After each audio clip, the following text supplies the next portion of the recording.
नमस्कार,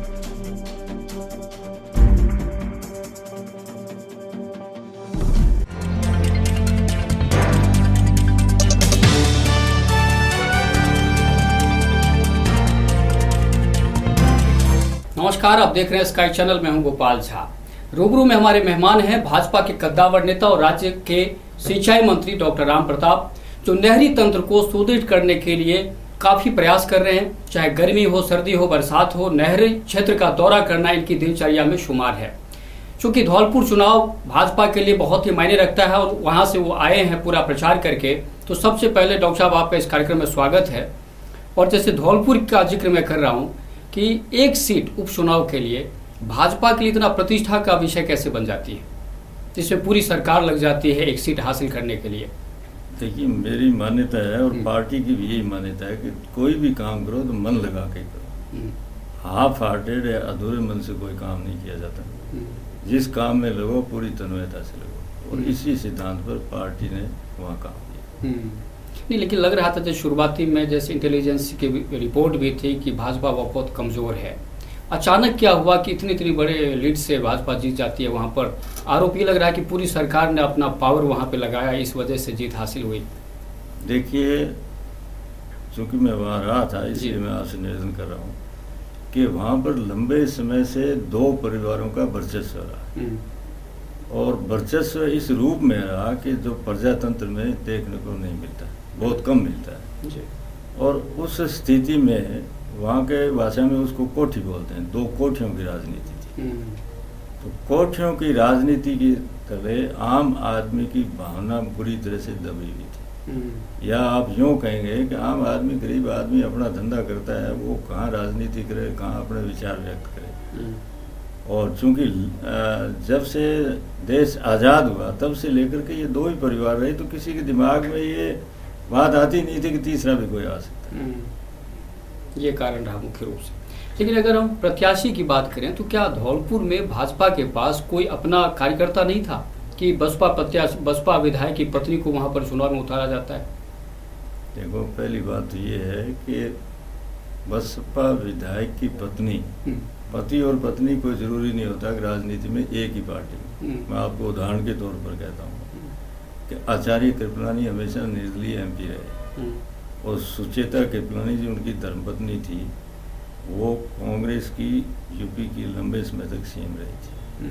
तो पति पत्नी का इससे ज़्यादा नज़दीक का रिश्ता नहीं हो सकता। इसी तरीके से शायद, मुझे पूरा पता नहीं है, लेकिन कम्युनिस्ट पार्टी में शायद ए गोपालन नाम था, इनके बहुत ही कद्दावर नेता थे वो, और शायद अलग पार्टी में थे, उनकी पत्नी दूसरी पार्टी में। तो पति पत्नी का जहाँ तक सवाल है वो एक अलग रिश्ता है, राजनीति एक अलग है, उस रूप में देखना चाहिए। नहीं तो कुशवाहा जी की पत्नी पहले भाजपा में रही हैं क्या? वर्कर थी वो? मेरी जानकारी नहीं।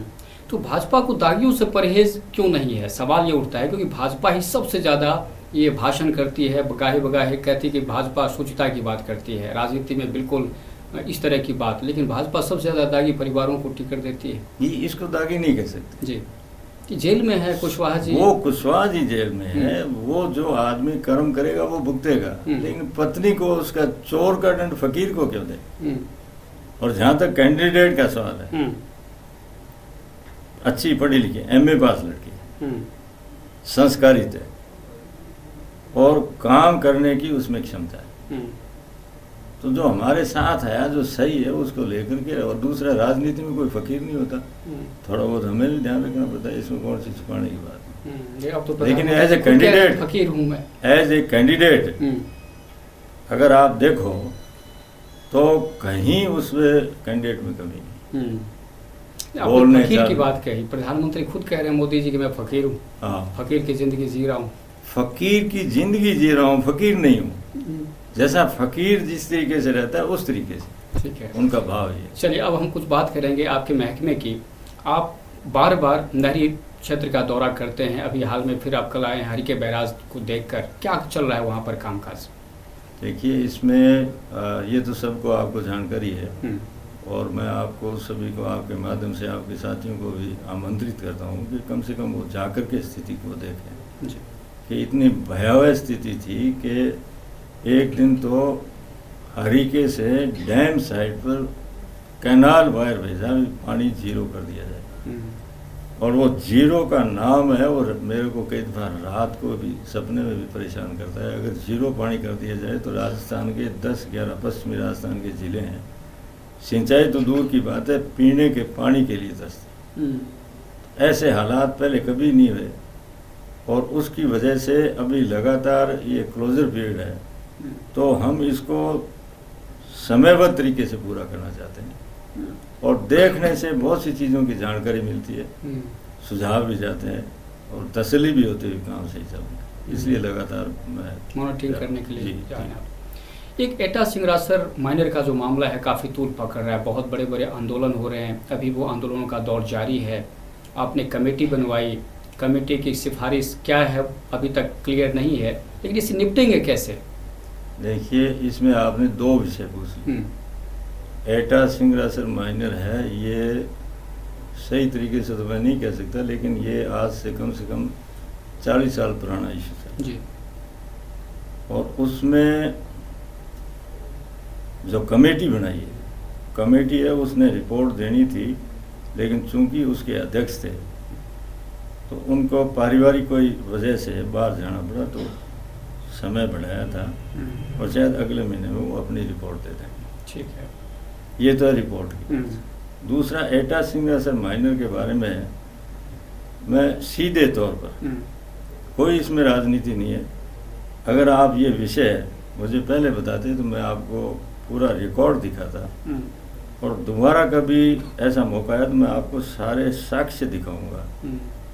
ये विषय इन्होंने, विरोधी पक्ष के लोगों ने इस रूप में उठाया कि साहब 1,81,000 हेक्टेयर नया कमांड शामिल कर रहे हो, तो उसमें एटा सिंगरासर को क्यों नहीं कर रहे? और ये माननीय मुख्यमंत्री जी की पिछले साल की बजट घोषणा का हवाला करके कह रहे हैं। तो मैंने पिछले साल ये ढूंढकर से आने वाले माननीय सदस्य ने उठाया था, तब भी मैंने इस बात को क्लियर किया था कि ये 1,81,000 नया सीसीए नहीं है, नया कमांड नहीं है। 1,81,000 हेक्टेयर वो कमांड क्षेत्र जो पानी नहीं ले पा रहा किन्हीं कारणों से, और जो हम नया प्रोजेक्ट लेके आ रहे हैं RWSRPD, उससे नहरी तंत्र ठीक होने के बाद में ये 1,81,000 हेक्टेयर जो ऑलरेडी कमांड है उसको पानी मिलेगा। किस रूप में? जैसे आपके लाखों एकड़ जमीन है वो अपनी सहमग्रस्त पड़ी है जी। अगर नहर का जीर्णोद्धार होगा तो वो लाखों एकड़ है, वो सीसीए कमांड है, और वो कमांड है उसको पानी मिलेगा, वो सिंचित होगा। इसी तरीके से बहुत से क्षेत्र ऐसे हैं, जैसे आप कोई नहर उठा के देख लो सेकंड स्टेज, किसी की टेल एंड फीड नहीं होती, तो वो तमाम जब पानी हमें उससे नहर के ठीक होने से सेविंग हो तो उस कमांड को पानी मिलेगा, ये स्पष्ट रूप से लिखा। ठीक है। और इस बात का मैं सीधे तौर पर ब्लेम नहीं करता, अगर कहीं कोई कानून हो तो इस तरीके से किसान को जो लोग बरगलाते हैं उनके ऊपर कानूनी कार्रवाई होनी चाहिए। ठीक है। कानूनी कार्रवाई मैं ये कह रहा हूँ भी 1/2 साफ लिखा हुआ है भी 1,81,000 हेक्टेयर कमांड क्षेत्र को पानी मिलेगा, जबकि इन्होंने किसानों को बरगलाया इस रूप में कि 1,81,000 हेक्टेयर नया कमांड घोषित किया। ठीक है, दोनों तो इस बात में तो जमीन आसमान का अंतर है। बिल्कुल। और इस रूप में इनको बहकाएगा। अब निपटेंगे कैसे? और उसके बाद निपटने की देखिए, निपटने की बात तो है भगवान के हाथ में, और प्रजातंत्र में हर आदमी को एजिटेट करने का बिल्कुल अधिकार भी है, लेकिन कानूनी तरीके से करे, किसी को कोई इतराज नहीं। यूं अगर उठा करके आप कहीं से कोई कह दोगे तो आपके पास नहर जा रही है, पड़ोस में मेरा काम अनकमांड रह गया, ठीक है, मैं उठा लूंगा, मेरे वाला काम आ गया, आगे वाला कह देगा, तो पानी रबड़ की तरह से है नहीं जो बढ़ता जाएगा। इस तरीके से तो 2005 में जो नहरें बनी हुई हैं और जिसको 16.17 लाख हेक्टेयर पर सीमित कर दिया था, तो वो भी किसी माँ के बेटे हैं। ठीक है। जो ऑलरेडी कमांड है उनकी माँ गलत होगी क्या फिर? और एटा सिंगरासर मुद्दा है, मैं इन्हीं सज्जनों से पूछना चाहता हूँ जो किसानों को बरगला रहे हैं, इस क्षेत्र से, ये सूरतगढ़ विधानसभा का क्षेत्र है और स्वर्गीय मनफूल सिंह जी भादू है, वो राजस्थान के सिंचाई राज्य मंत्री रहे थे। उस टाइम तो कैनाल का कंस्ट्रक्शन ही वहां तक नहीं हुआ था। कितनी लिफ्टें निकालने थे, किसने मना किया था? ठीक है। और स्वर्गीय चौधरी रामचंद्र जी इरिगेशन मिनिस्टर थे, कैबिनेट रैंक के एंड मोस्ट पावरफुल मिनिस्टर। बरकत साहब की मिनिस्ट्री में चौधरी रामचंद्र जी नंबर 2 मिनिस्टर थे। किसने रोका था? और तीसरा, अगर इसकी कहीं जांच हो, नतीजे आते जाते रहते हैं, राजनीतिक पार्टियां सत्ता में आती हैं जाती, आज है कल नहीं है, ये जनता के हाथ में। मैं आज मंत्री हूं, कल नहीं हूं, मेरी कोई बपोती नहीं। लेकिन ये मैं जरूर कहूंगा, ऑन रिकॉर्ड कहना चाहता हूं कि जिन लोगों ने पिछले कांग्रेस के शासनकाल में बेवजह किसानों को बहकाव करके, मैं थोड़ा सा आपका समय लूंगा, पानी होगा जब तो नहर बनेगी। ठीक है। एटा सिंगरा सर का पानी इन्होंने दिखाया कि हम घग्गर का पानी इसमें से लेकर के 6 नंबर डिप्रेशन में डालेंगे। मैं उनसे ये पूछना चाहता हूं कि घग्गर नदी के ऊपर भाखड़ा नांगल का एग्रीमेंट हुआ, 59 में हुआ। बिल्कुल। और उस वक्त में हमारा जो घग्गर पर क्लेम था उसको जीरो करते हुए हमारा जो शेयर था वो रावी व्यास नदियों पर चला गया। 59 के बाद में घग्गर पर हमारा कोई क्लेम नहीं है, और वो सज्जन घग्गर से पानी ले रहे हैं। और अगर फ्लड का पानी कभी आ जाता है तो पिछले 15 साल में मेरी जानकारी के हिसाब से 2 दफा पानी आया है। मैं आप पर यह सवाल छोड़ता हूं कि 8% डिपेंडेबिलिटी बनती है, 8% डिपेंडेबिलिटी पर कौन सा डैम या कौन सा सिस्टम बनता है? उन सज्जनों से मैं पूछना चाहता हूँ, क्यों जनता की खरी कमाई को खराब करने पर तुले हैं? और फिर दूसरा सवाल बड़ा वाजिब सा है कि उन्होंने जो उसमें लिखा है कि 6 नंबर डिप्रेशन में पानी डालेंगे, फिर वहां से लिफ्ट करके राजस्थान कैनाल या इंदिरा गांधी नहर में डालेंगे, फिर वहां से उठा के डालेंगे। क्यों भाई? 6 नंबर डिप्रेशन का आप इंदिरा गांधी नहर में क्यों डाले हो? गंगा से लगे तो उसको पवित्र करें। आपके पास में 6 नंबर डिप्रेशन में पानी है तो राजस्थान कैनाल या इंदिरा गांधी नहर के ऊपर से निकालो, नीचे से निकालो, कौन रोक रहा है आपको? क्यों डाल रहे हो आप इसके अंदर? जब भाखड़ा कैनाल के ऊपर से राजस्थान इंदिरा गांधी नहर निकल सकती है आपके काला तित्र के पास में, तो ये आपके एटा सिंगरा सर क्यों नहीं निकल सकती? लेकिन मैं ये आरोप लगाता हूं कि जानबूझ करके भी इसकी इंदिरा गांधी नहर के अंदर डालना दिखा दे, कल को नहीं मिलेगा, किसान हेजिटेट करेगा तो अपने आप कहीं से देंगे। नहीं, आप जो तर्क दे रहे हैं ये सरकारी स्तर पर, प्रशासनिक स्तर पर या संगठन स्तर पर आम जन तक क्यों नहीं ये संदेश दिया जा रहा है? ये संदेश सब जगह उनको पता है, लेकिन कुछ लोग ऐसे होते हैं और इतना चार्ट तरीके से माहौल करते हैं कि आदमी को सोचने का टाइम ही नहीं देते। अब ये का ये मुद्दा जो मैं 1,81,000 हेक्टेयर कह रहा हूँ, जिसको नया कमांड मान रहे थे, माननीय लूणकंद सर से आने वाले सदस्य ने पिछले साल उठाया था, मैंने उसका क्लैरिफिकेशन दिया था। इस बार फिर उन्होंने इसी रूप में उठाया कि अगर 1,81,000 हेक्टेयर नया लिया जाता है, कमांड है, तो मेरी जो सावा लिफ्ट है, मेरे गांव में सावा लिफ्ट में आते हैं, तो उनको जब कर्टेल कर दिया उनको 16.17 लाख हेक्टेयर पर, और सबसे ज्यादा सावा कर रखा है, तो मेरी नहर का क्लेम ज्यादा बनता है, इसको ज्यादा किया जाए। मैंने रिप्लाई में बिल्कुल क्लियर कहा कि हमें किसी किस्म की घिनौनी राजनीति नहीं करनी चाहिए। इतने बड़े वकील हैं, इतना लंबा उनका राजनीतिक जीवन है। अगर 1,81,000 अतिरिक्त कमांड लिखा होता तब तो उनका कहने का हक था। जब ये स्पष्ट लिखा हुआ है कि 1,81,000 कमांड क्षेत्र को पानी दिया जाए, तो क्यों बार बार लोगों को बता? ठीक है, उसका कोई जवाब नहीं था उनके पास। तो भगवान के लिए मैं निवेदन करना चाहता हूं कि इतनी लंबी उम्र लेने के बाद में भी लोग एक आम गरीब किसान को इस तरीके से बहकावे में नहीं दे। हाँ, गलती कमी खामी है, उसको करने के लिए उनका अधिकार है और स्वागत ही हो। डॉक्टर साहब, एक सवाल फतेहगढ़ माइनर को लेकर है। आपका ड्रीम प्रोजेक्ट रहा है, पहले भी जब आप मंत्री नहीं थे तभी आप ये बात करते थे, IGM के अध्यक्ष बने, फिर आपने सिरे चढ़ाया, बीच में दूसरी सरकार आई, आप पर आरोप रहा कि उन्होंने ध्यान नहीं दिया, और फिर जब आप मंत्री बने हैं तो आप वहाँ पर पानी भी पहुँचा दिया, खेती भी हो रही है। लेकिन इसके बावजूद कुछ लोग इस पर सवाल उठा रहे हैं, मामला एसीबी तक ले गए हैं शिकायत करने के लिए। तो ये सब क्या है, क्या कहना चाहेंगे आप? देखिए, ऐसा है कि यहाँ क्या घटित हो रहा है गंगानगर का किसान नहीं जानता। यहाँ क्या घटित हो रहा है बीकानेर का किसान नहीं जानता। वो क्या देखता है कि डॉक्टर राम प्रताप कह रहा तो सही कह रहा। मैं आपको पीछे ले जाना चाहूँगा, ये 96 या 7 के अंदर, पूरा तो मुझे ध्यान नहीं है, लेकिन शायद देवी सिंह जी सिंचाई मंत्री थे। ठीक है। उस वक्त में यहाँ का रिप्रेजेंटेशन गया भी हमारा ये कमांड होना चाहिए, या हमारा जो ये दोनों नहरों का बीच में है तो ये टाइट कमांड है, हमें पानी मिलना चाहिए।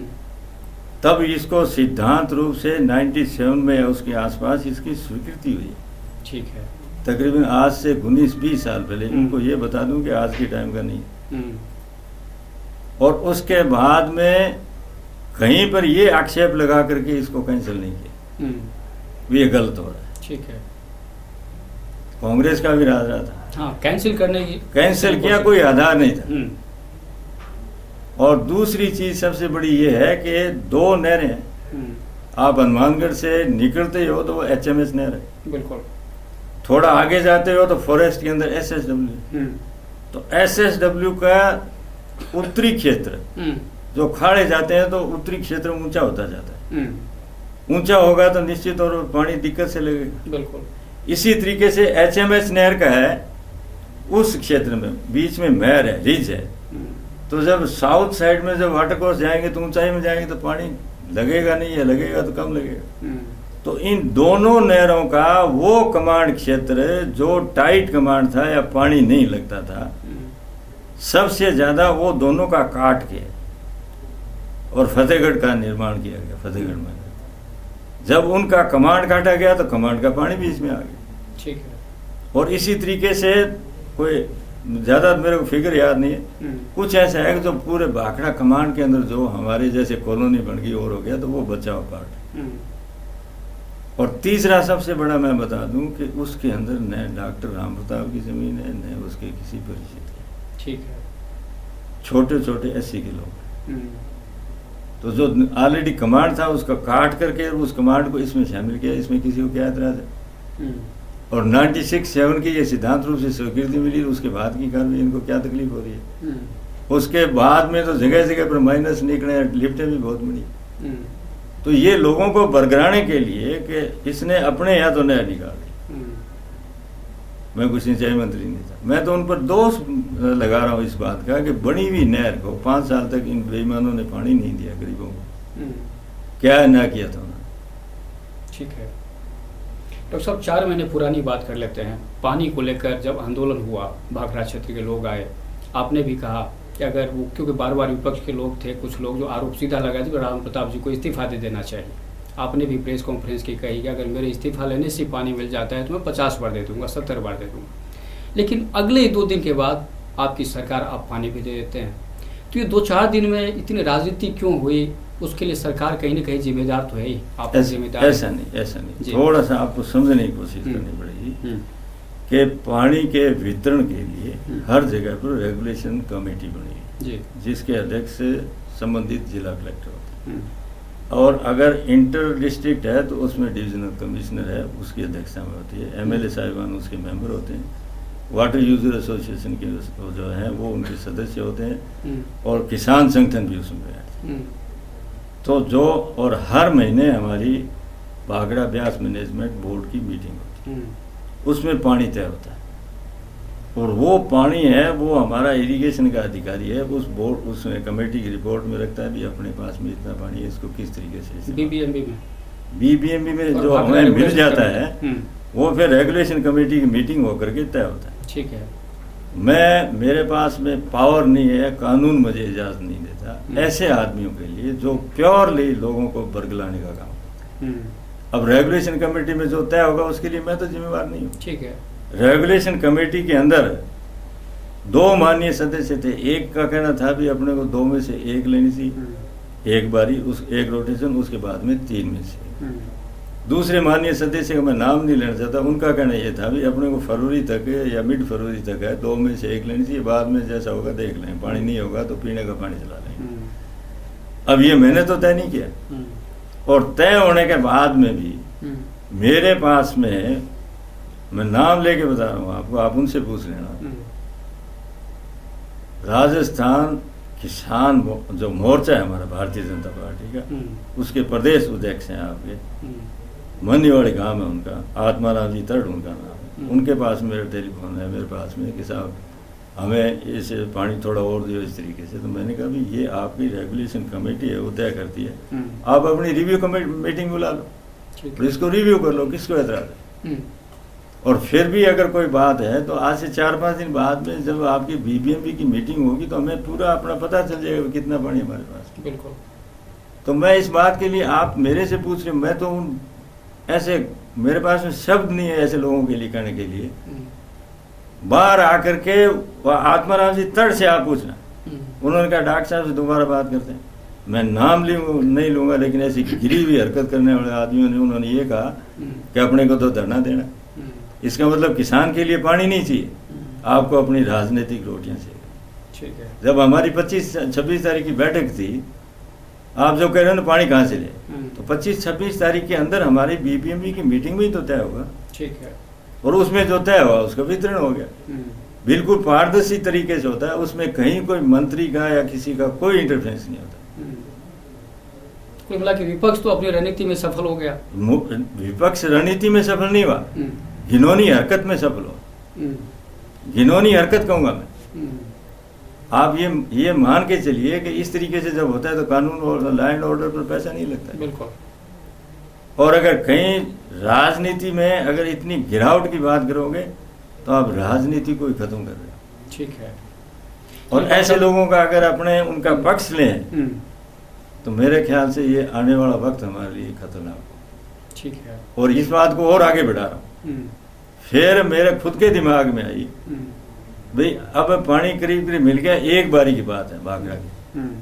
तब मैंने खुद चेयरमैन से बात की और चीफ इंजीनियर को, बीबीएमपी की मीटिंग थी उसमें भेजा भी कुछ हमारा शेयर नहीं है तो भी अगर कोई मदद हो जाए, तो उन्होंने सदस्यता दिखाते हुए पानी दिया। अब यहाँ आप ध्यान से सुनना, आपके किस चैनल ने, 1 या 2 चैनल ने वो न्यूज सुबह सुबह दे दी भी भाखड़ा के लिए और पानी।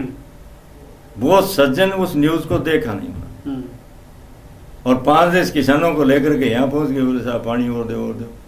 तो कोई आप जैसा और पास में खड़ा, उसने कहा ये तो टेलीविजन पर आ रहा है। तब वो सज्जन जो है, जिनका नाम नहीं लेना चाहता, मेरी जबान को खराब नहीं करना चाहता, वो चीफ इंजीनियर और दूसरे अधिकारी बैठे उनके सामने कहने लगे साहब हम तो आपको धन्यवाद देने आए हैं एक्स्ट्रा पानी, जबकि आए थे वो ये दिखाने के लिए जैसा आप कह रहे पानी हम और दिलवा देंगे। तो ऐसे घिरे हुए आदमियों का जिक्र करना भी उचित नहीं।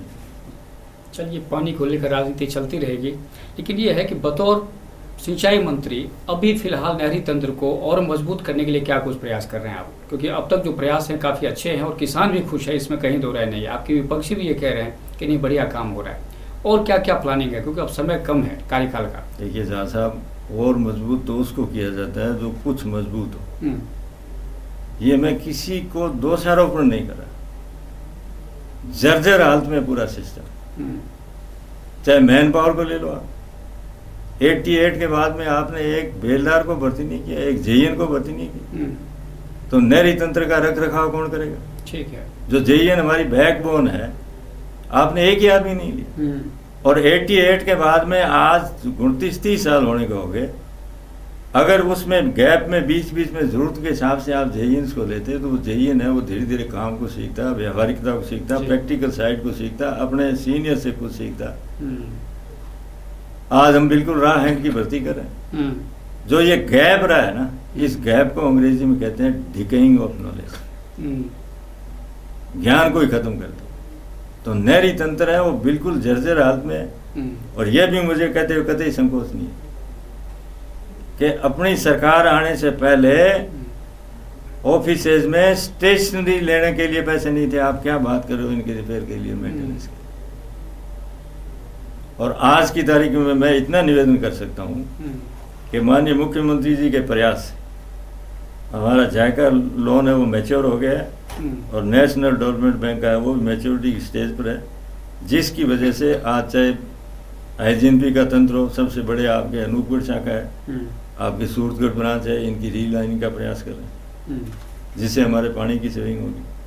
और इसी तरीके से एक मैं सबसे बड़ा ब्लेम लगाता हूँ, आप किसी के सामने कह लो लेना, 2008 में आपको ध्यान होगा माननीय मुख्यमंत्री जी ने हरी के बराज से लेकर के तन्नोट माता का मंदिर जहाँ जैसलमेर की बॉर्डर आती है, वहाँ हमारी तन्नोट माइनर है, वहाँ तक का निरीक्षण किया था, दौरा नहीं किया था, नज़दीक से देखा था, चाहे सेम के पॉइंट से तो 5 जगह से देखे थे। ये तमाम बातें करने वाली कोई मुख्यमंत्री छोड़ के किसी मंत्री ने किसी ने निरीक्षण नहीं किया, ये पहली मुख्यमंत्री थी। और न केवल दिखावे के लिए क्या, राजनीति करने के लिए या नकली बना करने के लिए नहीं किया। उसके बाद में इसकी जर्जर हालत को देख करके पंजाब पार्ट का अलग से तकमीना बनाया 952 करोड़ रुपए का, और मसीता वाली हेड 0 RD से लेकर 200 RD जो हमारा सबसे ज़्यादा सेमग्रस्त एरिया है, इसका 402 करोड़ का, यहाँ ध्यान से सुनना, आप अलग से तकमीना बनाया और केंद्र सरकार को मंजूरी के लिए भेजा। उसकी इन्वेस्टमेंट क्लियरेंस आई 10-11 के अंदर। पंजाब पार्ट का पैसा जमा करा दिया, उधर से पंजाब ने कुछ और डिमांड की, उस वजह से वो सिरे नहीं लगा। लेकिन मैं अगर इसमें किसी को सज़ा दे सकता है कोई आदमी, एक लेमैन को बैठा दूं तो वो भी सज़ा दे सकता है कि पंजाब पार्ट तो हमारे हाथ में नहीं था, लेकिन मसीतावाड़ी से लेकर के जो 0 RD से 200 RD का 402 करोड़ रुपए की इन्वेस्टमेंट क्लियरेंस थी, उनका इन शहर के बच्चों ने कहीं काम ही नहीं किया। इसमें तो पंजाब की जरूरत नहीं थी, इसमें सेंटर की जरूरत नहीं थी, वो पैसा लैप्स हो गया। इससे ज़्यादा नेग्लिजेंस नहीं हो सकती, राज किसी का भी आए, लेकिन अगर यहाँ का मतदाता जागरूक है तो अपने भूखे पेट की आंतड़ियों को संभाले। जो इस किस्म के निर्लज लोग हैं जो आए हुए पैसे को नहीं लगा सके, उनसे अपने क्या उम्मीद करें। ठीक है, सेम के लिए क्या है, क्योंकि सेम में जाखना वाली में जो आंदोलन, अभी भी आंदोलन की शुरुआत है, कह रहे हैं कि बार बार वो कलेक्ट्रेट को घेरने की बात कर रहे हैं, कभी कुछ कर रहे हैं, क्या निदान है इसका? ये मैं आपको पुनः दोहरा रहा हूँ कि आंदोलन करें, ये उनका प्रजातांत्रिक अधिकार है। लेकिन आंदोलन की नौबत क्यों है? नहीं, मेरी बात सुनो, इतना तो आप भी जानते हैं कि स्टेट का जो फाइनेंशियली है, मैं सीधे तौर पर ब्लेम करता हूँ अकेले बिजली बोर्ड की वजह से इन्होंने दिवालिया निकाल के छोड़ा था। तो फंडिंग की व्यवस्था करना कोई छोटा हंसी मजाक नहीं है, वो भी हो रहा है। इसका जो पंप लगने का है, इसके टेंडर प्रक्रिया में है, मेरे ख्याल से जल्दी इसकी शुरुआत होगी। आंदोलन करने वाले करें, ये उनकी मर्जी है। सरकार गंभीर है, प्रयास सरकार गंभीर नहीं है, सरकार कटिबद्ध है इस काम को करने के लिए। ठीक है, और कटिबद्ध इस रूप में है कि 5 जगह से मुख्यमंत्री जी ने इसको नज़दीक से देखा, और उसका पूरा का पूरा हम इसका रिनोवेशन करेंगे। तो कैनाल का रिनोवेशन होगा तो निश्चित तौर पर लाइनिंग से डैम जो पानी आएगा वो बंद होगा, और लॉसेज होंगे वो खत्म होंगे। डॉक्टर साहब, नहरी तंत्र पे हमने काफ़ी बात कर ली, अब हम कुछ बाकी अलग मुद्दे पे बात करना चाहेंगे। सबसे बड़ा जो लेटेस्ट मुद्दा है, जो शहर में आंदोलन का दौर फिर चल रहा है, आप कह रहे हैं आंदोलन बार बार क्यों, लेकिन आंदोलन खूब हो रहा है। सबसे बड़ा मुद्दा ये है कि देह व्यापार के क्षेत्र में एक बड़ा बदनुमा दाग है ये। हनुमानगढ़ में इस तरह की महिला तस्करी बहुत ज़्यादा चरम पे है। जब आप विपक्ष में थे, आपने भी आंदोलन किया, मुकदमे भी बने आपके ऊपर, लेकिन आज मंत्री हैं, आपके क्षेत्र में सब कुछ हो रहा है, लेकिन आप कुछ बोल नहीं रहे हैं। इस तरह के आरोप है आपके ऊपर। देखिए, जो आरोप लगा रहे हैं उनको भी पता है कि मैं ज़्यादा बोलने में विश्वास नहीं करता, काम में विश्वास करता हूँ। और जो मेरे पर आरोप लगा रहे हैं उनको ज़्यादा तो कुछ नहीं कहना चाहता, लेकिन जैसा आपने बताया, पूर्व में 2000 के आसपास में मैंने और मेरे साथियों ने कम से कम महीने 1.5 महीने तक, बिल्कुल बहुत लंबा आंदोलन, पहरा लगाया था। पहरा लगाया था। और जो आज ये जो उछल रहे हैं ना, इन्होंने महिला उत्पीड़नकारी स्त्री के मेरे पर मुकदमे बनवाए थे, और जिस महिला का नाम आ रहा है वही महिला वहाँ बैठी। बिल्कुल भगाया था वहाँ से भाग के इधर आ गई। उसके बाद में ये आपकी जानकारी में नहीं है, हमने ये तय किया था, पुलिस प्रशासन ने, हमने मिलकर तय किया था अभी इसकी स्क्रीनिंग होनी चाहिए पूरे की। लेकिन ये दुर्भाग्यवश घटना घटित होनी थी क्योंकि उसी दिन वैसे तो ऐसी औरतों के कौन से पति होते हैं और कौन से इनके ससुर होते हैं, रिश्तों की तो कोई बात ही नहीं होती। लेकिन पुलिस को यह बताया गया कि इसके हस्बैंड की डेथ हुई है, इसलिए अब ठीक नहीं है। इस वजह से थोड़े दिन पहले की घटना है। दूसरा, जहाँ तक इस मुद्दे का सवाल है, इस विषय का सवाल है, जैसे ही वो दिल्ली वाली लड़की का पता चला, मुझे सूचना मिली, उसके बाद में FIR लॉन्च करवाई, मैंने खुद ने कह के करवाई। 5 दिन लग गए। जैसे मेरे को पता चला, मैं ये कह रहा हूँ, पता चलने के बाद में इसकी FIR मैंने खुद ने करवाई। और आज पहली दफा आपको बता रहा हूँ कि जयपुर से भी लोग चिंतित थे, हायर लेवल के अधिकारी है, वो लगातार यहाँ से संपर्क में थे, और मैं धौलपुर होते हुए भी लगातार मेरे पुलिस ऑफिसर से संपर्क में थे। चूंकि ये एक जहर बहुत ज़्यादा फैल चुका है, इसमें सभी जो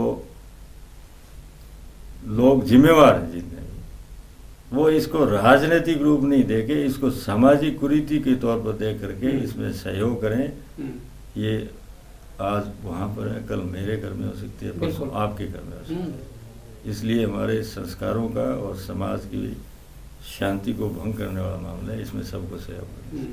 डॉक्टर साहब, पुलिस की कार्यशैली पे बहुत सवाल उठे हैं और सब कुछ दिख रहा है कि जो पुलिस बार बार ये कहते रही कि कानून बनता ही नहीं है, किस मामले में हम इसके खिलाफ मुकदमा दर्ज करें, दिल्ली का मामला है, वही पुलिस जैसे आप कह रहे हैं कि आप प्रेशर जब आया पुलिस के ऊपर, जब आपने बात की या आंदोलन हुआ, पब्लिक जो भी है जन आक्रोश है, 5 दिन बाद वो मुकदमा भी दर्ज करती है पुलिस।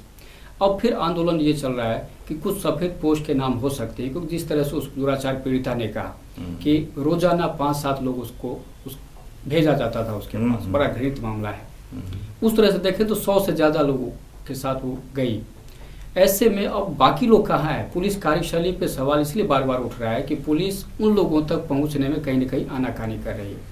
पब्लिक का आक्रोश ये है कि कुछ सफ़ेद पोश हो सकते हैं उसमें, जिसको पुलिस बचाना चाहती है, या सरकार का कोई प्रेशर भी हो सकता है। RSS के एक प्रचारक आए, उन्होंने भी ये बात कही कि हमने SP को कहा है कि अगर सरकार का कोई है प्रेशर तो बताओ, हम बात करेंगे। तो जब इस तरह की बात आती है तो निश्चित रूप से बहुत सारे सवाल उठते हैं, और चूंकि आपने इस मामले को लेकर बहुत आंदोलन किया था, इसलिए आपसे लोग ज़्यादा उम्मीद करते हैं कि आपने कुछ बयान भी नहीं दिया कि बिल्कुल ये घृणित कार्य है, पुलिस के खिलाफ मैं काम कर रहा हूँ, पुलिस को निर्देश दे रहा हूँ।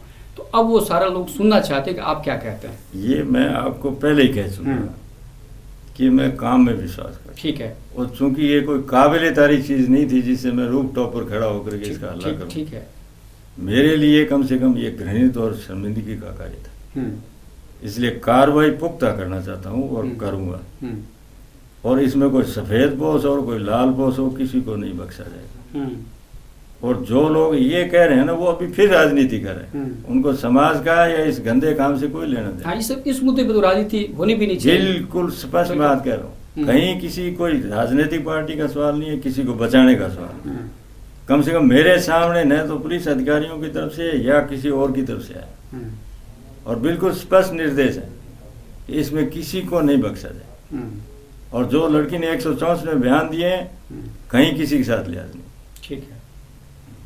लगे रही बात सट्टे बुक्के की बात करें, बुक्की सट्टा बहुत ज़्यादा है, शराब की तस्करी हो रही है, इस तरह के जो अवैधानिक कार्य हैं, गैर कानूनी कार्य हैं, खूब हो रहे हैं, लेकिन पुलिस पर वही बात सवाल उठ रहे हैं, पुलिस चुप्पी साध लेती है। सरकार क्या करती है फिर? मेरी प्राथमिकता आज के दिन यही है जो आपने पहले विषय उठाया, और ये दूसरे काम है, ये भी कोई तारीफ के काबिल नहीं है। इनसे फॉल आउट्स हैं, ये इस गंदी बातों के होते हैं। और शराब की तस्करी का है, ये धीरे धीरे जहर है, ये आपके हरियाणा साइड से अपने, क्योंकि यहाँ से तस्करी होती है, आप भी रोज़ टेलीविज़न में देखते होंगे, एक ट्रक पकड़ा गया, 2 ट्रक पकड़े गए, तो ये जहर है, ये सब जगह फैल रहा है। और पहले इसको हैंडल पूरा करें, उसके बाद में इसके ऊपर भी पूरा ध्यान दिया जाएगा, कहीं कोई कोताही नहीं बरती जाएगी। नशे का कारोबार बहुत ज़्यादा हो रहा है, इस पर पुलिस कुछ नहीं कर रही है। इसमें सारा ही कुछ मिल गया, नशे का भी है, आपके शराब का भी है। ये तो नशा चाहे शराब का हो, चाहे कोई ड्रग्स का हो, वो उसके तो फॉल आउट्स हैं, वो समाज को भुगतने पड़ते हैं। इसलिए हम इससे बड़ी भारी चिंता है हमें, और निराकरण करने का प्रयास करें। शराबबंदी का मुद्दा जोर पकड़ रहा है पूरे राजस्थान में। क्या हनुमानगढ़ में शुरुआत हो चुकी है, मोहल्ले मोहल्ले में जब शराब के ठेके खुल रहे हों, सब लोग परेशान होकर आपके पास भी जा रहे हैं, प्रशासन के पास जा रहे हैं। शराबबंदी संभव है क्या राजस्थान में? देखिए, इसके 2 पहलू हैं। जब 20 आदमी और महिलाएं इकट्ठी हो जाए तो मैं कहूँगा शराबबंदी होनी चाहिए, लेकिन शाम को मेरे ऊपर भी चाहिए। तो ये दोगला मन है, ये नहीं होना चाहिए। ठीक है। मेरे पास में 1-2 जगह से आए थे तो हमने वो जगह चेंज कराई, लेकिन बाद में सूचना ये मिली कि उनमें से कुछ सज्जन ऐसे हैं कि रात की 10 बजे जाकर के, यार झा साहब मेरे को 1 बोतल दिलवाना, और दिन में वो महिलाओं के साथ आ जाते हैं। तो मैंने कल वैसे बैठे बैठे इनोसेंटली पूछा, मैंने कहा ये तो आपकी यहाँ से हटवा देंगे, लेकिन ईमानदारी से बताना भी आप में कितने लोग थे। तो जब समाज अगर कुरीति है, समाज संगठित होकर के इसमें शामिल नहीं होगा, तब तक ये नहीं हो सकता। डॉक्टर साहब, ये तो सारी बातें होगी, अब कुछ हम शहर की बात करना चाहेंगे। नहरी तंत्र पे आपका पूरा फोकस रहा है। जैसे मैंने पहले कहा कि विपक्ष भी आपकी तारीफ कर लेता है गाहे बगाहे, कभी कभी गलती से, लेकिन जब शहर की बात करें तो शहर में सभापति आपके पसंदीदा रहे, आपने चयन में भूमिका निभाई, पब्लिक ने भी सहयोग किया, विश्वास किया, लेकिन सरकार फेल हो गई, शहर की सरकार। कौन है जिम्मेदार इसके लिए? फेल नहीं, मैं ये कह सकता हूँ कि काम पटड़ी पर नहीं है, और उसके लिए हम प्रयासरत हैं। और पटड़ी पर क्या नहीं है, पहले भी ऐसी थी, पहले कौन सी पटड़ी पर थी। प्रयास कर रहा हूँ, प्रयास कर रहा हूँ। आप चाहे किसी जगह पर देख लो, लोकल बॉडीज है, उसमें अलग अलग किस्म के लोग होते हैं, तो उनको साथ लेकर के और सही तरीके से चलना काफ़ी कठिन कार्य है, प्रयास करें। लेकिन ये ज़रूर है, अच्छा तो नहीं कह सकता, लेकिन बहुत सी जगह देखता हूँ उनसे फिर भी हम ठीक हैं। कम से कम काम नहीं हो, थोड़ा कम हो, मानसिक शांति तो है। आप आसपास के जिलों में देखो आप। पब्लिक का जहाँ तक है कि जैसे पिछला कार्यकाल था आपका, लोगों ने आपको विकास दूत कहा, आपने काम करवाए, लोग वही छवि देखना चाहते हैं, लेकिन लोगों का ये कहना है कि डॉक्टर साहब बदल गए, पहले वाली बात नहीं है। क्या कारण है? उसका एक कारण तो आप हो। अब एक आदमी के 4 आदमी तो हो नहीं सकते। ठीक है। अब वहां पर जयपुर में बैठे लोगों का तो ये आता है कि ये तो अपने नहरी तंत्र को ही देख रहा है। हाँ, नहीं, नहरी तंत्र पे तो लोग भरोसा कर रहे हैं। तो मैं कहीं न कहीं तो देख रहा हूं, तो मेरे कोई 2 या 3 तो हो नहीं सकते, काम तो एक ही हो सकता है। और शहर का सवाल है तो मैं बार बार ये कहता हूं कि जिले का गेटअप नहीं हुआ। और आप तो तारीफ करो नहीं करो, लेकिन कांग्रेस के हैं, उसकी मैं दाद देना चाहूंगा। मुझे किसी ने बताया, कुन्नर साहब पहले मंत्री रहे हैं, उन्होंने खुद ने कहा कि जब हनुमानगढ़ से निकलता हूँ शहर होने तो का एहसास कल जिला बना था, शहर होने का एहसास होता है। लेकिन वो घर की मुर्गी दाल बराबर आप लोगों को नहीं लगता है। नहीं, पिछले कार्यकाल की कार्यकाल की तारीफ कर रहे हैं, तो तारीफ इस बार भी करेंगे। ऐसी चीजें हैं, हो रहा है, ग्राउंड पर आने पर टाइम लग सकता है। जैसे आप 1 मिनट के लिए सोचो, पूरे जिले में, मेरे बाद में आप आंकड़ा लगा लेना, PWD से पूछ लेना, नेशनल हाईवे नाम की कोई चिड़िया थी क्या हनुमानगढ़ में? ठीक है। आज आपके कैंचियों से लेकर के ये अपने बाईपास से होता हुआ संगरिया साइड में नेशनल हाईवे डिक्लेयर हो गया। इसकी सड़क है जो आपके पक्का साड़ा से लेकर के, इसका रिनोवेशन भी हुआ है। इसी तरीके से कभी बाईपास की कल्पना की थी क्या आपने? कम से कम मैंने तो नहीं की थी। आज बाईपास का सर्वे आज 1-2 दिन में हो जाएगा, उसके बाद में इतनी बड़ी रकम है, इसको मैनेज करना, एग्रीमेंट करना, उसमें समय लग सकता है, इसमें साल लग सकता है, 3 साल लग सकते हैं, लेकिन ये बनेगा। तो ये शहर के लिए उपलब्धि हुई कि नहीं हुई।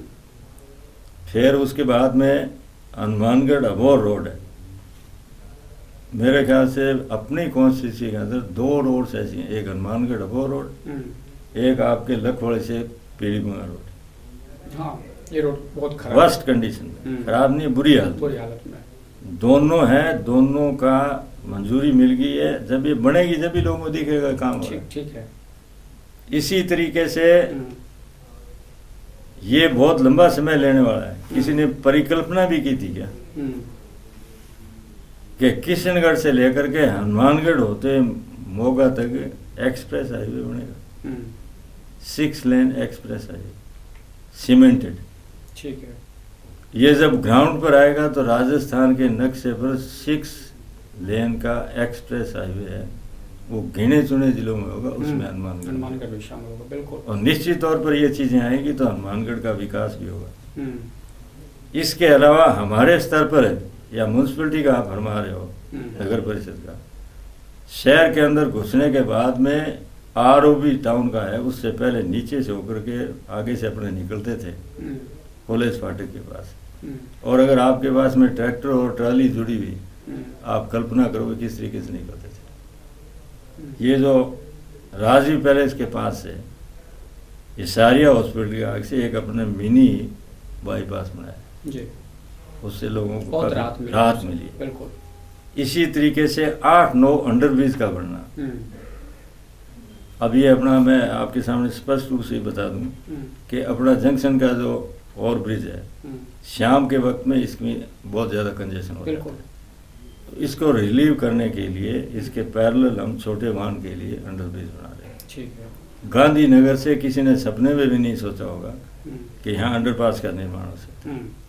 अगर ये अंडरपास का निर्माण होता है तो यहाँ से गुजरने वाले कचहरी में या बाजार में जाने वाले छोटे साधन वाले आदमी, उनको इतना लंबा रूट लेकर के नहीं आना पड़ेगा। बहुत बड़ी मांग थी, बहुत बड़ी उपलब्धि है। और मुझे ये भी जानकारी मिली है कि शमशान घाट तक जाने के लिए 1-2 दफा तो लाइन क्रॉस करते वक्त डेड बॉडी नीचे गिर गई। ये अपने लिए शर्मनाक स्थिति थी। तो ये जो ये अंडरपास बनेंगे, ये आपके शहर के आवागमन में बहुत ज़्यादा इसका लाभ मिले। तो ये पहले वाले भी कर सकते थे और भी कर सकते थे। ये शहर में जब चीज़ ये आएगी, अब वो लोग कह रहे हैं तो ये बातें तमाम आपको थोड़ी बहुत जानकारी हो सकती है, हर आदमी को पता नहीं। बिल्कुल। ये सब मूर्त रूप कब ले?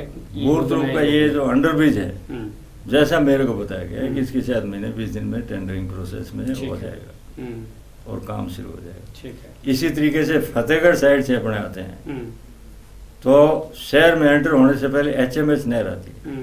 फतेहगढ़ साइड से आके HMH नहर के साथ साथ है जो रामचंद्र जी स्वामी के नाम से TB रोड पर जो स्कूल बना है, वहाँ तक एक पैरेलल रोड बनेगी। और फिर वहाँ जो अंडरपास बन रहा है, उधर से वो ट्रैफिक उधर से आएगा। तो जो लोग शहर के अंदर से ट्रैक्टर ट्राली लेके आते थे, नई मंडी में माल लेकर के आते थे, वो आदमी सीधे वहाँ से होकर भद्रकाली माई का रोड का जो आपके गौरवपथ बन रहा है, उसके होकर के इस मंडी के अंदर आ गए। इसी तरीके से कोल्ला साइड से या रावसर साइड से आने वाले लोग हैं, आपको ध्यान होगा कोल्ला के पास में गुरुसर के लिए रोड जाती है। तो गुरुसर वाली रोड के बीच में से हमने ये जो स्वामी जी के स्कूल के पास में अंडरपास बना रहे हैं, वो रोड शायद या तो बन गई या बन रही। तो रावसर साइड से आने वाले लोगों के लिए भी एक बाईपास इस तरीके से सड़कों का जाल बिछा रहे हैं कुल मिला के। सबसे पहली चीज है आपका इंफ्रास्ट्रक्चर, सबसे पहली चीज है सड़कों का। क्यों? आपका हॉस्पिटल है वो 150 से 200 हो गया, लेकिन 300 की बात कर रहे थे। मैं आप बता दूं आपको 250 तो हो ही गया। 50 इसमें बढ़ गए और 50 चिल्ड्रन वार्ड में बढ़ गए, तो वो भी तो आप गई है। ठीक है, तो 250 तो हुआ, 50 की कमी रह गई। अभी 50 की कमी भगवान आगे और पूरी करेगा। जंक्शन में हॉस्पिटल नहीं बना, जंक्शन में हॉस्पिटल नहीं बन रहा है। अब सारी चीजें आप मेरे से करवाना चाहते हैं? आपसे करवाना चाहिए। अब एक चीज आप बड़ी चीज कोई मांग लो, तो जब उससे बड़े हॉस्पिटल की डिमांड थी और बीच में अगर इसको करें, इसको अगर टाइमली मेरे को पूरी जानकारी दी जाती तो प्रयास करते हैं, निश्चित तौर पर आगे प्रयास करेंगे, भगवान साथ देगा। जी, जंक्शन में कब तक हॉस्पिटल बनेगा? मैं यही तो कह रहा हूँ कि आगे प्रयास करेंगे, भगवान साथ देगा। चलिए, अभी अर्थव्यवस्था की धुरी अपने स्पेनी मिल हुआ करते थे, वो इतिहास बन गई। आप लोगों पर आरोप है कि आप लोगों ने वो प्रयास नहीं किए जिससे मिल बच जाती। शायद मार्केट वाले रो रहे हैं, लोग बेरोजगार हो गए, बेरोजगार क्या कई तो वापस चले गए अपना PRS लेकर। तो इसके खाना पूर्ति तो अब नहीं करनी है, लेकिन इस कमी को पूरा करने के लिए कोई प्रयास है क्या? कोई नई औद्योगिक व्यवस्था करें? आपको इसमें बहुत ही गहराई से सोचना होगा। ये कम्युनिस्ट ज़्यादा हल्ला करते हैं, इनको पूछने वाला गंगानगर की कपड़ा मिल की कैसे बंद हुई, जब क्यों नहीं बोले? गंगानगर में आपके तिलम संघ बंद हुआ, जब क्यों नहीं बोले? गजसिंहपुर में ऑयल मिल जो है तिलम संघी, वो बंद हुई, जब क्यों नहीं बोले? तो यहाँ की स्थिति का आकलन करके, यहाँ की अकेली की नहीं, आपके भीलवाड़ा साइड में गुलाबपुरा में वहाँ भी है, और इस तरीके का फैसला लिया गया। उसमें किसी को निकाला नहीं गया, VRS लिए, स्वेच्छा से ली। और जो बचे हुए लोग हैं उनके लिए बाइलाज वगैरह बन करके उनको दूसरी जगह पर उनकी क्षमता के हिसाब से लिया जाए। शहर वीरान हो गया डॉक्टर साहब। शहर को वीरान तो नहीं कह सकते, लेकिन ये कोई ज़्यादा बढ़िया तरीके से चल भी नहीं रही थी। और कोई इंडस्ट्री आएगी उसके लिए प्रयास करें। तो उसके लिए क्या प्रयास हो रहा है, यही हम जानना चाह रहे हैं। अभी मेरे को थोड़ा सांस लेने दो, मैं मेरी नहरी तंत्र से बिल्कुल उलझा हुआ हूँ, और जब भी मौका मिलेगा जो भी मुझे गाइडेंस आप लोगों से या किसी से मिलेगी प्रयास करेंगे। चलिए अब कुछ राजनीतिक सवाल। 2018 की क्या तैयारी चल रही है? तैयारी करने से नहीं होती। कोई तैयारी करे, कोई मूर्खता में करे तो वो अलग बात है। अब आपने विषय उठा लिया, तैयारी नहीं कर रहा मैं तो मेरा काम कर रहा हूँ। मुझे याद नहीं है कि मेरे विधानसभा क्षेत्र में कोई ऐसी ग्राम पंचायत मुख्यालय जिसमें 10+2 स्कूल नहीं हो। ठीक है। और ये विधानसभा है जिसके अंदर जब 93-94 में अपने बीजेपी की सत्ता आई थी, केवल मात्र एक किले के पास में 10+2 का स्कूल था। और शिक्षा है वो किसी भी शहर की, देश की, प्रदेश की विकास की धुरी है। बिना शिक्षा कुछ नहीं हो सकता। आज मुझे बताया गया, आज मैं कार्यक्रम में था, पिछले दिनों हेडमास्टर जो सिलेक्ट हुए सबसे ज़्यादा हनुमानगढ़ जिले के हुए। टेक्निकल हेल्पर कोई ज़्यादा बड़ी पोस्ट नहीं है, लेकिन सबसे ज़्यादा हनुमानगढ़ जिले के हुए। तो अगर उनको स्कूली शिक्षा ही नहीं मिलती, बेस ही नहीं होता, तो कहाँ से आ जाते? ठीक है, बिल्कुल नहीं। अगर हम राजनीति की बात करें कि 2018 का जो चुनाव है, सवाल ये उठ रहा है कि डॉक्टर राम प्रताप जी लड़ेंगे या अमित शाह लड़ेंगे। मैं तो ताज़ा कमा के खाने वाला आदमी हूँ, इतना लंबा बोझ नहीं रहता मेरे पास में। बोझ मेरे काम के बहुत है, इसलिए मैं आगे की बात लोग जानना चाहते हैं। लोग जब जाने तब मेरे पास जानने के लिए कुछ जनता जानना चाहती है। जनता के तो मैं जब जनता को बताऊं जब मेरे पास में, खुद के पास में कुछ भविष्य के गर्भ में चीजें वो इंसान नहीं बता सकता, किसी के बस का रोग नहीं। चलिए ये बता दीजिए कि Amit Shah on the record राजनीति कब शुरू करेंगे? ये अगले की स्वेच्छा की बात है, मेरी कोई बाध्यता नहीं है या किसी की बपोती नहीं है कि बाप है तो बेटा भी। ये काम तो वो कर ही रहे हैं। काम तो निश्चित तौर पर करना पड़ेगा। जब मैं नहीं होता तो कोई न कोई तो वहाँ बैठेगा। उनको जिम्मेदारी क्यों नहीं दिलाते फिर? जिम्मेदारी मैं जब तक मैं संभाल रहा हूँ तो मैं संभाले जा रहा हूँ जिम्मेदारी। लेकिन वो तो फिर तो ये हो गया कि आप नौकरी कर रहे हैं लेकिन साथ में उनसे भी नौकरी करवा रहे हैं आप। एक्चुअली समाज सेवा उसमें क्या बनाइए, कम से कम और नहीं तो कुछ आदमी तो बनेगा। लेकिन एक लास्ट में ये जानना चाहूँगा कि अमित शाह पे पिछले 3 साल में कई आरोप लगे, मुकदमा तक दर्ज हुआ, आखिर ये क्या है? इस तरह के बार बार आरोप क्यों लगते हैं? मुकदमा तो मेरे ऊपर भी हुआ था, जैसा मैंने आपको बताया जी, और ऐसा घिनौना मुकदमा हुआ था। तो ये लोग, आपको मैं एक छोटा सा उदाहरण देता हूँ जी। गांव में 2 बच्चे लड़ते हैं, ताकतवर हो कमजोर को नीचे गिरा देगा। नीचा पड़ा क्या करेगा? या तो उसके कपड़े फाड़ेगा या उसको काटेगा। तो ये जो इस किस्म के घिनौने लोग हैं वो जनता की सेवा करके कमा करके नहीं खाना चाहते, झूठे साचे आरोप लगा करके अपनी ओछी राजनीति पूरा करना चाहते। ये संक्षेप में और बहुत लंबा अर्थ रखने वाली चीज। ठीक है, चलिए डॉक्टर साहब, हमसे बात करने के लिए बहुत बहुत धन्यवाद। आपने काफ़ी विस्तार से हमें बताया और बहुत बहुत धन्यवाद।